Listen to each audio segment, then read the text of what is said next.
Have you ever been there, lying in bed past midnight, eyes wide open, your mind building empires? You visualize success, respect, a great life. You can taste it. That's ambition, a burning fire. But then the sun rises, the rooster crows, and another force, heavy and comforting as a lead blanket, holds you down. Just a little longer, it whispers. Start tomorrow. This is the story of Amir, and perhaps it is also the story of us. In the Green Valley, where the sun never overslept, there was one person who often did. His name was Amir. No one in the valley had ambitions as large as Amir's. While other farmers dreamed of a good harvest, Amir dreamed of a white stone manor overlooking a sea of gold. He didn't just want to grow rice, he wanted to revolutionize agriculture. In his mind, he was a king, a sage, but in reality, he was a disappointment. Outside his home, the symphony of life had begun. The clang of shovels against dirt, the laughter at the village well. It was the sound of action. Inside Amir's home, there was only silence. The room was cluttered, books on advanced agriculture gathering dust. And Amir, still asleep, smiled in his dream of the white stone manor. And then reality knocked. It was the day of the sowing festival. Amir stood before his plot of land. If the valley was a finely woven tapestry, his field was a tattered, ugly hole. Weeds grew waist-high. A rusty plow lay abandoned. The council of elders passed by. They blessed the straight, neat furrows of his neighbor. They blessed the budding sprouts of the widow. When they reached Amir's field, they stopped. A heavy silence fell. They didn't need to say a word. Their silence was the cruelest judgment. They turned and walked away. And Amir, for the first time, felt the bone-deep chill of shame. That night, his uncle Ilara, the council elder, came to see him. Ilara was a hard man, with eyes that had seen too many harvests.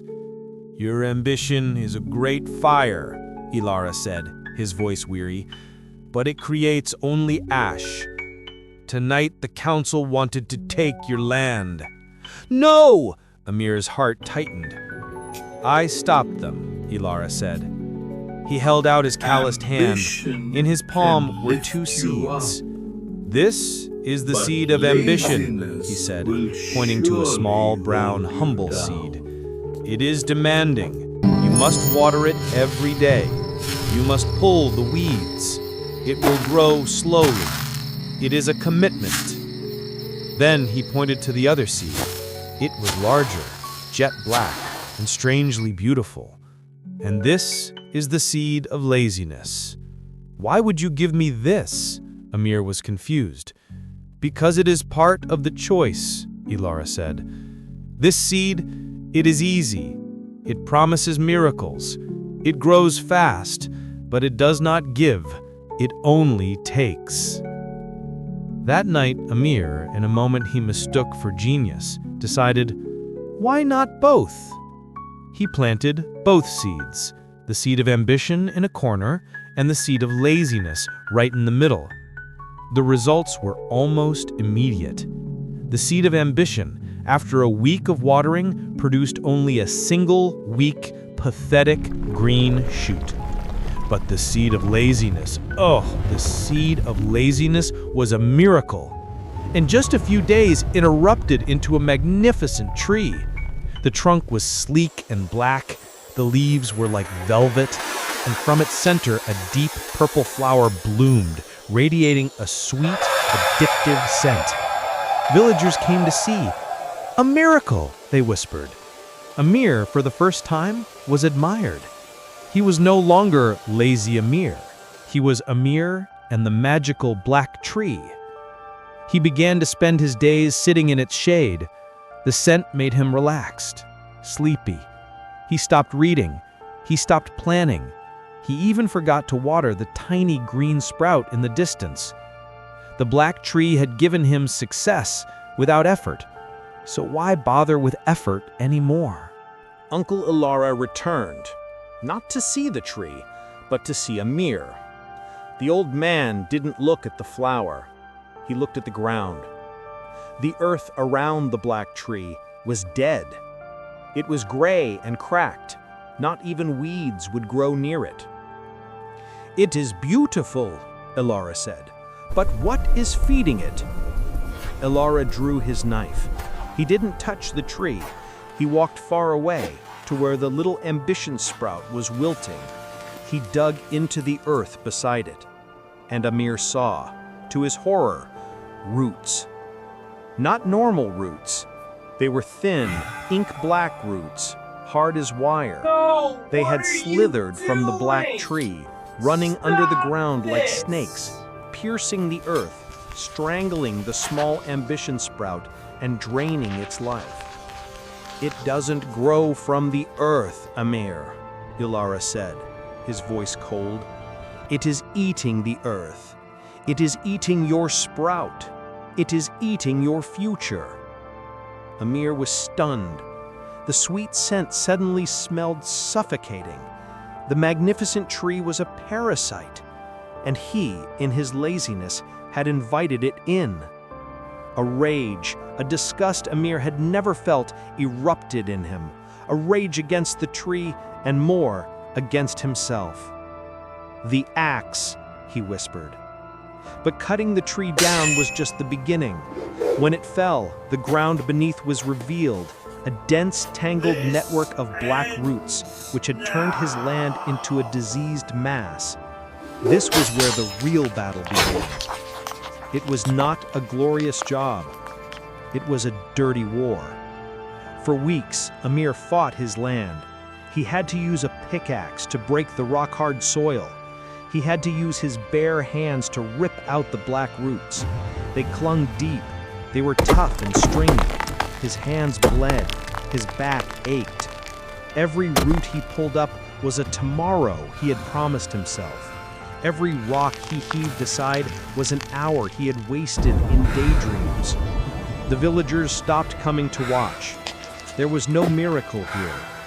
Only sweat, mud, and exhaustion. Finally, after a month of back-breaking work, he pulled the last root. Amir collapsed on the patch of land. It was clean, but it was also dead. An empty field, torn apart by the battle. He had won, but he had nothing left. He lay there, exhausted, until sunset. And then he remembered. He staggered to the corner of the field. The ambition sprout. It was nearly dead. Only a single wilted green leaf clung desperately to life.